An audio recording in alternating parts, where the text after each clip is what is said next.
has different tools for different tasks. So having the right tool for the right task is important, but also having it in prime working condition is extremely important. So for example, if we're going to use a knife to cut, and this one cuts. This one's not as dull as I hoped it would be. This is a brand new knife, right? So, anyone have a really dull knife? Yeah.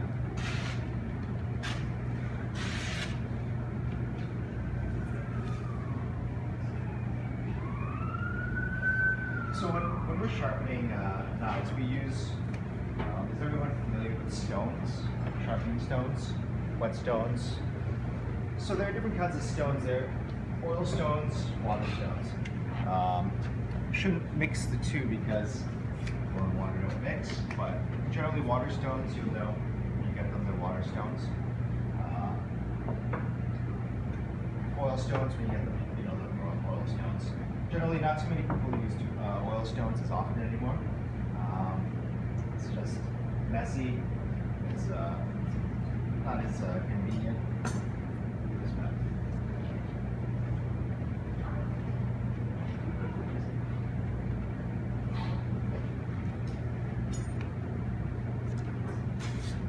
Yeah, that's a dull knife.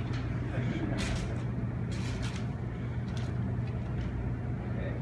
So when we're sharpening on stones, they come in different grits. So when we talk about grits, we talk about how rough a stone is. For example, today I'm going to use different grades or grits of stones. This one here is a 120. This one here is a 400. Basically anything less than 1,000 grit we call foundation stone, and those are used to reset bevels, fix chips, broken tips, anything like that. Anything 1,000 to 2,000 is a sharpening stone, so that's where a lot of your maintenance is going to be.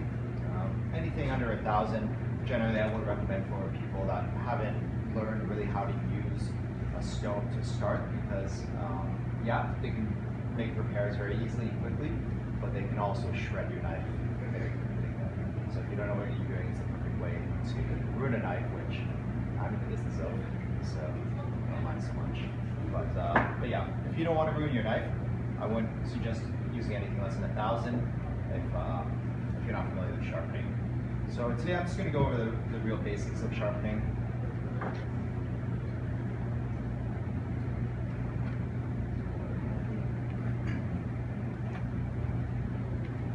So I just have a setup here.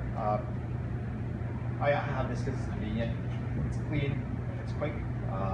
Oftentimes in a restaurant, after you break things down, scrub down, you don't really want to mess up your station again. So this is perfect because it fits over a sink. It adjusts, it doesn't go over anything. This is a standard hotel pan, standard size in any restaurant.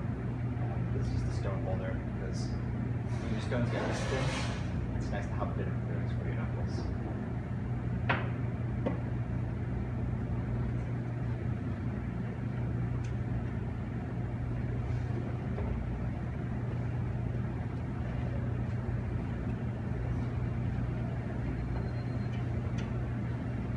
So when you're sharpening a knife, what you want to do is you want to keep everything as consistent as possible. So consistent strokes, consistent pressure, consistent technique, and angle. And the way to keep it consistent is to have a flat stone. I don't know if any of you guys have seen sharpening stones and they look like half pipes.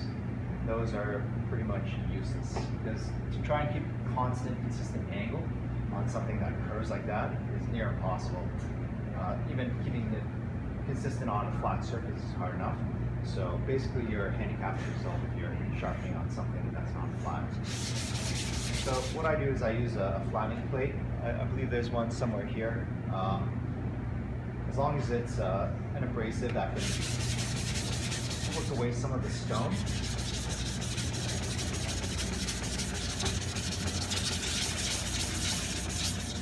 Flatten it out. So what we're doing when we're sharpening is we're putting scratch marks in steel and removing material.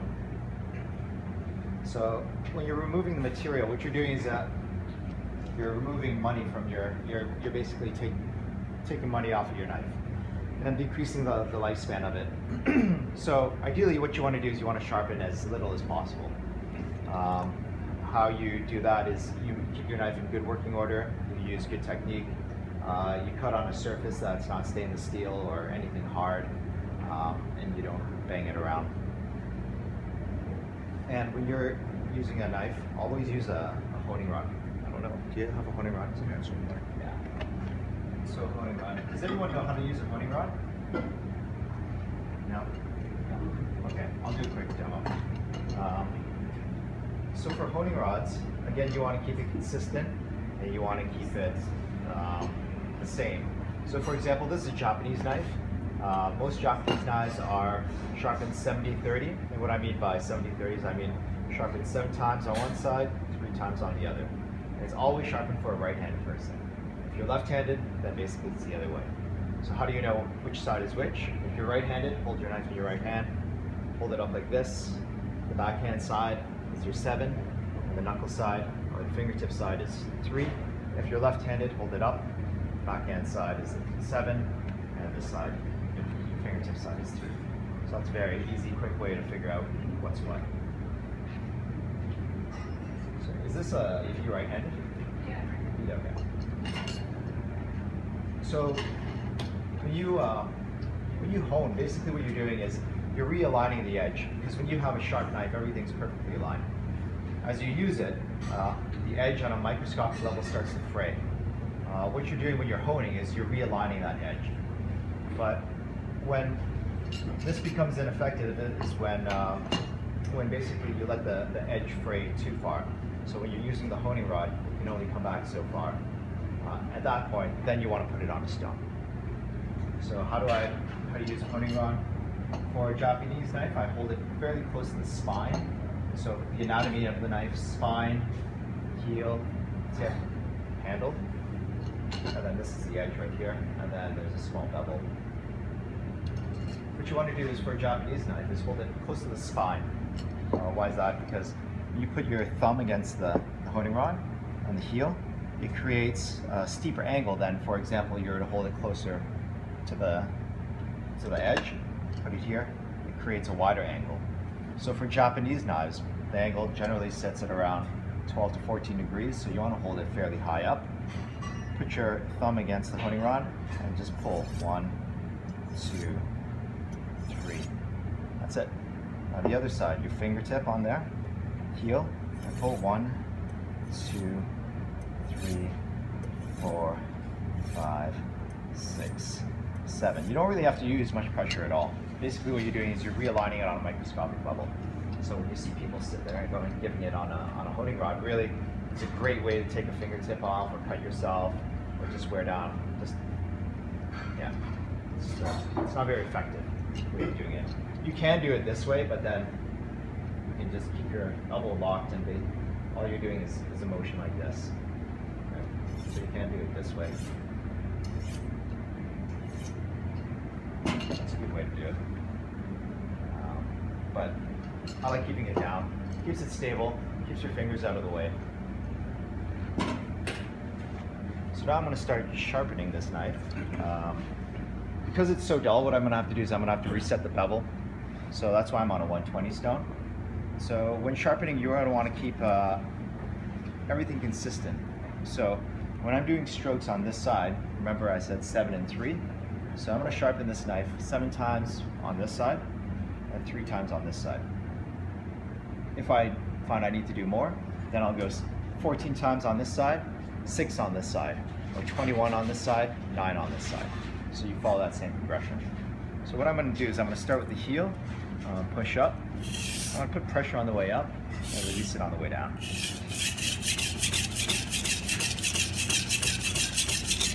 And then I'm putting pressure on a single point. When I move to the next area, I carry on where I left off. So my finger here was here before, my thumb. My fingers then come up to this point and continue that point. Same angle. I push 1, 2, 3, 4, 5, 6, 7, 8, 9, 10, 11, 12, 13, 14.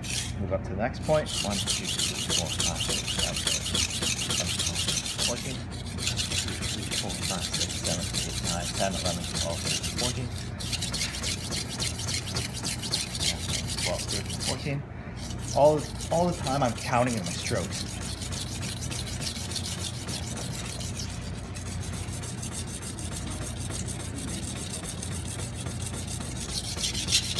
So what I'm doing right here, if you can see all the black material on this stone, that's the knife. So you want to remove as little of the knife as possible, generally.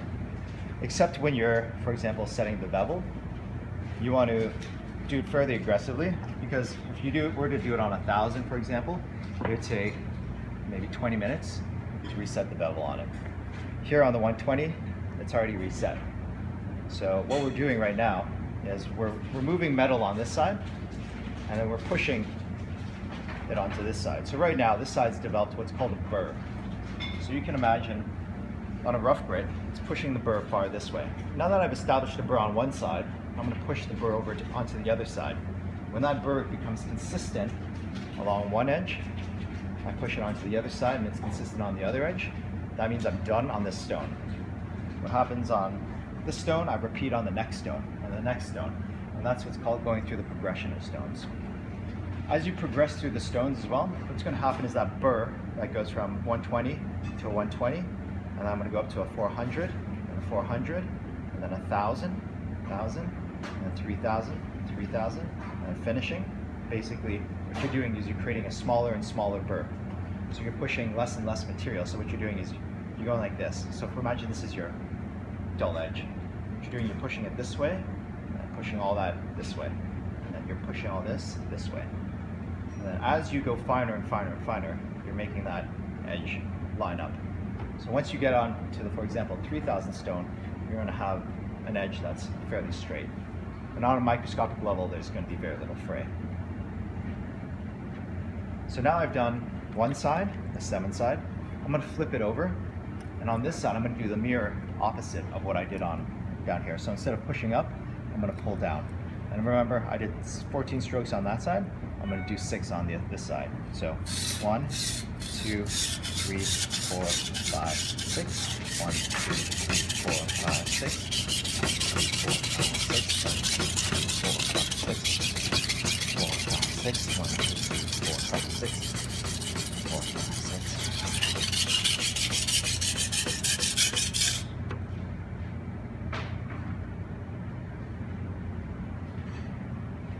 Okay. So now the burr's even on this side. Okay. Now I'm going to move on to the next stone, which is the 400 grit. When you're working on lower grit stones, you can't jump too far, because what you're doing is, again, you're putting scratch marks into the knife. If your scratch marks are too deep and then you jump to a stone that's too fine, to wear out those scratch marks is going to take a really long time. So in order to avoid that and to speed things up, I go to slow progression at the beginning. So going from a 120, I go to either a 300 or a 400. After this, then you can jump to 1,000, and then from 1,000, then you can jump 3,000, or even you can jump to 6,000. But when you're on the lower stones, you want to keep it as small a gap as possible, just to keep it fairly easy to work with. So wet the stone, again, make sure that's flat.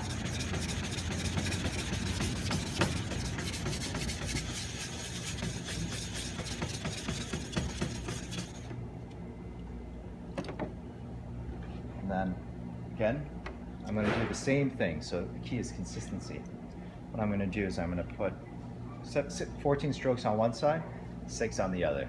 I'm going to start with the exact same part. I'm going to start with the heel. I'm going to push up 1, 2, 3, 4, 5, 6, 7, 8, 9, 10, 11, 12, 13, 14.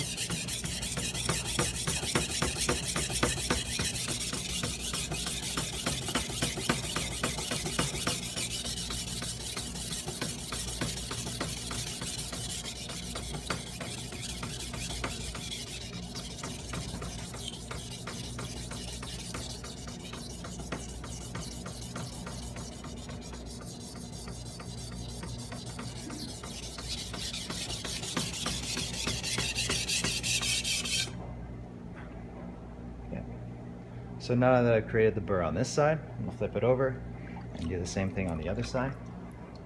6 times though. So I'm gonna pull down 1, 2, 3, 4, 5, 6.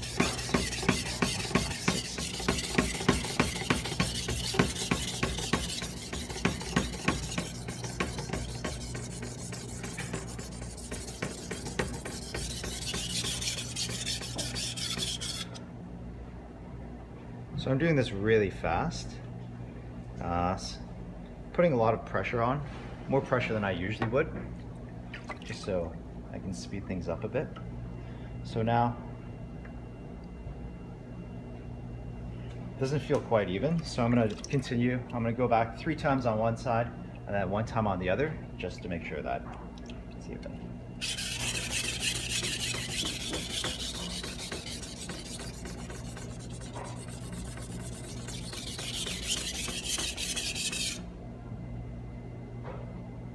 That feels a bit better. And now 1 time on the side.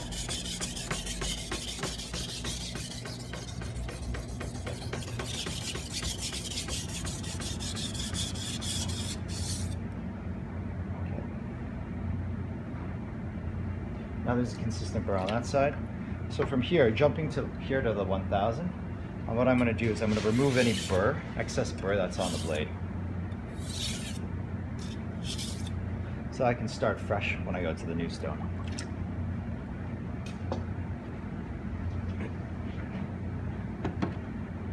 Okay.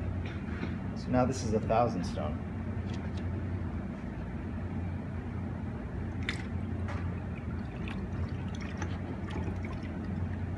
So again, I'm going to make sure the stone's level and flat. Sharpening might seem like a very simple task, but there are small little variations that can make a blade sharp or dull. And those things can be a bit tricky sometimes, so I want to make sure that I have everything working as much in my favor as possible. So a flat stone is definitely the simplest and the most surefire way to help yourself out. So what I'm going to do is I'm going to start the same thing on the heel. I'm going to push on the way up, release on the way down. 2, 3, 4, 5, 6, 7, 8, 9, 10, 14, 1, 2, 3, 4, 5, 6, 7, 14, 1, 2, 3, 10, 12, 13, 14, 4, 5, 6, 7, 10, 12, 13, 14, 1, 2, 3, 7, 8, 9, 10, 11, 12, 13, 14.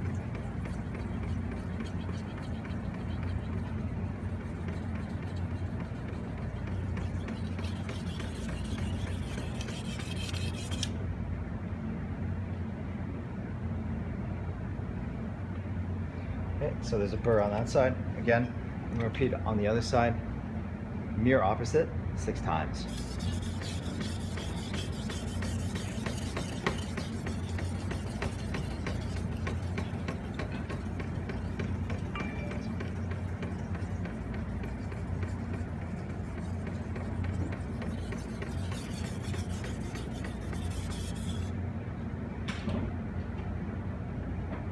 Okay.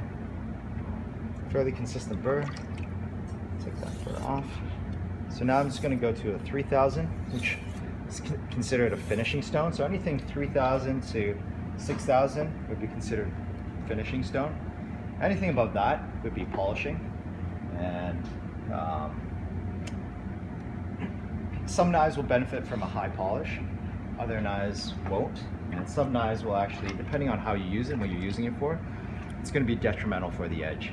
In other words, it's going to decrease the edge retention on your blade.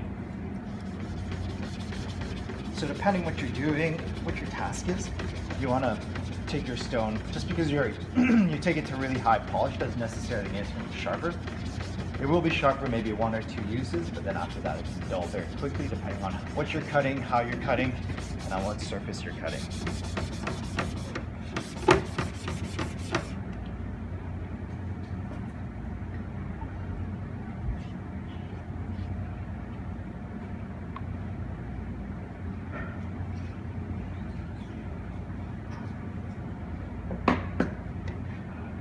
So here, I'm going to do the same thing.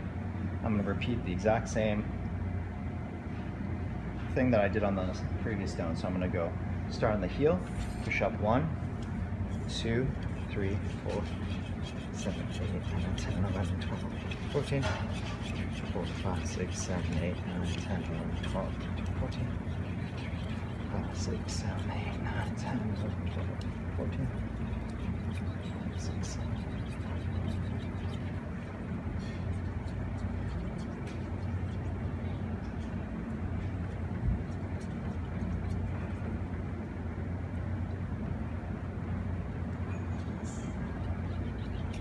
So you can even hear the difference between the stones. It might be hard to hear back there, but up here you can definitely hear the difference. And then here I'm going to flip it onto the other side. 4, 5, 6.